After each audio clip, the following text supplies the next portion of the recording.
हम आज बात करते हैं एडजेक्टिव की यानी विशेषण। देखिए यहाँ दिया हुआ है एडजेक्टिव।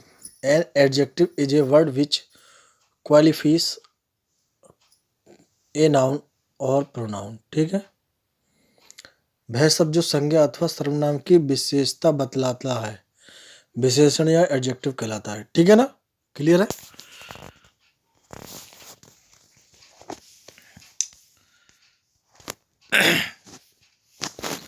जैसे he is a good boy, ठीक है, तो ये एडजेक्टिव हो गया। लता इज ए ब्यूटीफुल गर्ल, ठीक है, इसी तरह से इसमें गुड और ब्यूटीफुल ये एडजेक्टिव हो गए। और यहाँ दिखाया है उपयुक्त प्रथम वाक्य में गुड प्रोनाउन ही, द्वितीय वाक्य में ब्यूटीफुल नाउन, लता की तृतीय वाक्य में रेड नाउन, पेन की 5 नाउन, एप्पल्स की तथा हॉनेस्ट पर्सन आई की विशेषता बताते हैं। ठीक, समझ में आ गया होगा आपको। तो अब यहाँ करते हैं इनकी काइंड्स ऑफ एडजेक्टिव। ठीक, तो ये होते हैं 7। ठीक है, नंबर 1 एडजेक्टिव ऑफ क्वालिटी यानी गुणवाचक विशेषण। दूसरा होता है एडजेक्टिव ऑफ क्वांटिटी, क्वांटिटी हो गया, और ये क्वालिटी, ये क्वांटिटी हो गया यानी परिमाणवाचक विशेषण। ठीक, तीसरा हो गया एडजेक्टिव ऑफ नंबर यानी संख्यावाचक विशेषण। चौथा डेमोन्स्ट्रेटिव एडजेक्टिव यानी संकेतवाचक विशेषण। पांचवा डिस्ट्रीब्यूटिव एडजेक्टिव यानी विभाज्यवाचक विशेषण। छठा इंट्रोगेटिव एडजेक्टिव यानी प्रश्नवाचक विशेषण। सातवां प्रॉपर एडजेक्टिव यानी व्यक्तिवाचक विशेषण। तो नंबर 1 हम ये ले लेते हैं एडजेक्टिव ऑफ क्वालिटी।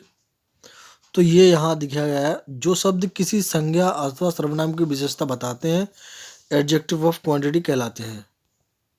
जैसे सी इज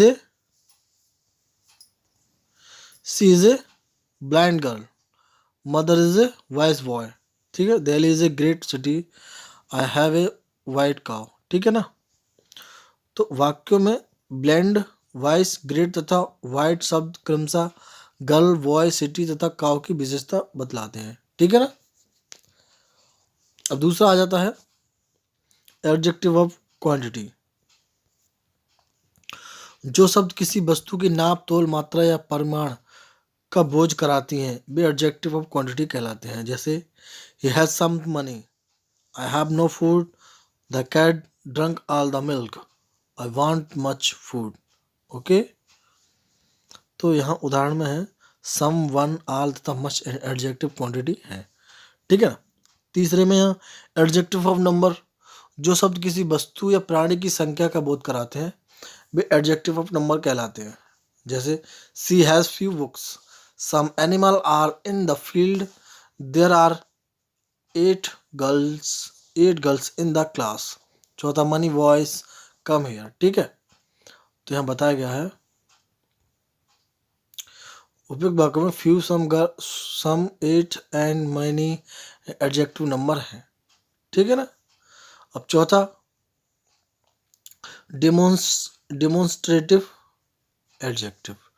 यहाँ बताया गया है जो शब्द किसी वस्तु, स्थान या प्राणी की ओर संकेत करते हैं वे डेमोन्स्ट्रेटिव एडजेक्टिव होते हैं। अब जैसे, ठीक,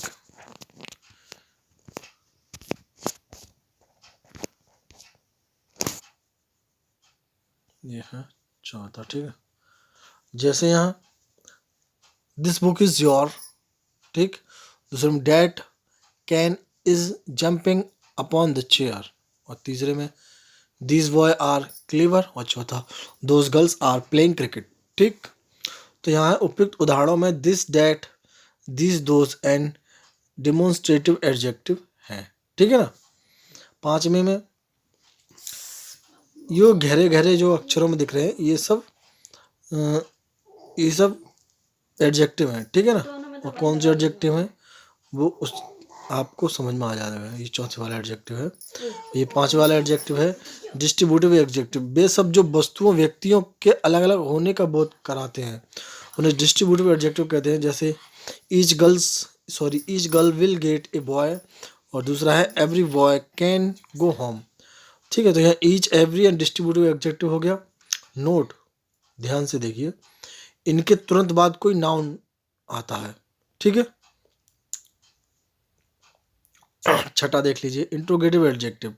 वे शब्द जो प्रश्न पूछने के लिए प्रयुक्त होते हैं इंट्रोगेटिव एडजेक्टिव होते हैं। नोट, इनके बाद किसी नाउन का प्रयोग किया जाता है, जैसे whose book is this, which story do you like, in which class do you read. ठीक है, तो यहाँ हु, विच, इन विच, इन इंट्रोगेटिव एडजेक्टिव, इनके बाद नाउन का प्रयोग हुआ है।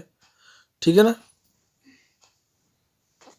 अब यहाँ आ जाइए प्रॉपर एडजेक्टिव, ये सातवां है। व्यक्तिवाचक संज्ञा से बनने वाले एडजेक्टिव या शब्द प्रॉपर एडजेक्टिव कहलाते हैं, जैसे Indian are gentle, Japanese toys attract children, Bengalis like fish very much. ठीक है, तो यहाँ है Indians, Japanese, Bengalis proper adjective से बने हैं। ठीक है ना।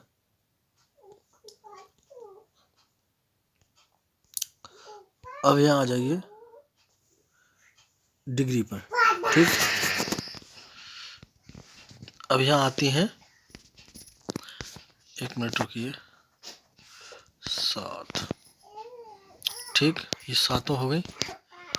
अब यहाँ हम नंबर आ जाते हैं डिग्री पे। ठीक, तो देखिए ये है डिग्री ऑफ कंपैरिजन। ठीक है ना, ये एक मोस्ट है, क्योंकि इसके बिना वही डिग्री हम जो कैसे पहचानते हैं, आप डिग्री का ज्ञान होना भी ज़रूरी है। ठीक है ना, तो हम यहाँ डिग्री के बारे में आपको बता देते हैं। यहाँ पे देखिए डिग्री ऑफ कंपैरिजन। ठीक है ना, तो ये हो गया एडजेक्टिव, ये है एडजेक्टिव के तुलनात्मक अध्ययन के लिए डिग्री ऑफ कंपैरिजन, यानी तुलनात्मक अवस्थाएं निर्धारित की गई हैं। ये 3 प्रकार की होती हैं। पॉजिटिव डिग्री, ठीक है, इसे मूल्यावस्था बोलते हैं। पॉजिटिव डिग्री में किसी के साथ किसी भी प्रकार की तुलना नहीं होती है, जैसे Atul is a good boy, Diksha run fast. इन वाक्यों में गुड और फास्ट शब्द पॉजिटिव डिग्री है। यहाँ किसी से तुलना का बोध नहीं होता है। दूसरा कंपैरेटिव डिग्री यानी उत्तरावस्था। कंपैरेटिव डिग्री में 2 व्यक्तियों अथवा 2 वस्तुओं के गुणों की तुलना होती है। ठीक है, कंपैरेटिव हो गया यानी कंपेयर कर रहे हैं नाम से। तो यहाँ देखो नाम से ही बताया गया है कंपैरेटिव, यानी कंपेयर हो रही है 2 वस्तुओं से। ठीक है, ये 2 व्यक्तियों से। तो देखिए यहाँ जैसे Devanshu is better than Sohan, Pratiksha run faster than Subi. ठीक है, इन वाक्यों में बेटर एंड फास्टर शब्द कंपैरेटिव डिग्री में है।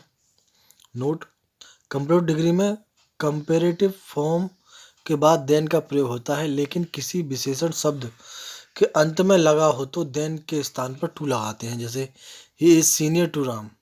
ठीक है ना। तीसरा आ जाइए सुपरलेटिव डिग्री यानी उत्तमावस्था। जब किसी वस्तु, व्यक्ति या स्थान की तुलना में 3 या 3 से अधिक में सर्वोत्तम या सबसे निकट बताया जाता है, वहाँ सुपरलेटिव डिग्री होता है, जैसे Hari is the best boy of the class, Sarita is the faster girls in her class. ठीक है, तो यहाँ बताया गया है इन वाक्यों में बेस्ट और फास्ट शब्द सुपरलेटिव डिग्री में है। नोट, सुपरलेटिव डिग्री के पहले द का प्रयोग तथा बाद में ऑफ या इनका प्रयोग होता है। समझ में आ रहा होगा ना आपको। ठीक, अब यहाँ आपको कुछ महत्वपूर्ण एडजेक्टिव की डिग्री दिखा देते हैं। ये पॉजिटिव और ये कंपैरेटिव और ये सुपरलेटिव। जैसे गुड का हो गया, ये पॉजिटिव डिग्री के अंतर्गत आता है गुड, तो गुड का हो जाता है बेटर, और फिर आ जाता है यहाँ बेस्ट। इसका बैड, बैड का वर्थ, और मच मैनी का मोर, मोस्ट हो गया। ठीक है, तो इसी तरीके से यहाँ पे ये सब डिग्री आपको दिखाई गई है। तो ठीक है, मेरी वीडियो ये समाप्त होती है। और मेरे चैनल को जो लोग नए हैं वो लोग जुड़ना चाहते हैं वो सब्सक्राइब करें, मेरे चैनल को लाइक करें, कमेंट करें, आपको वीडियो कैसी लग रही हो। Okay, thank you.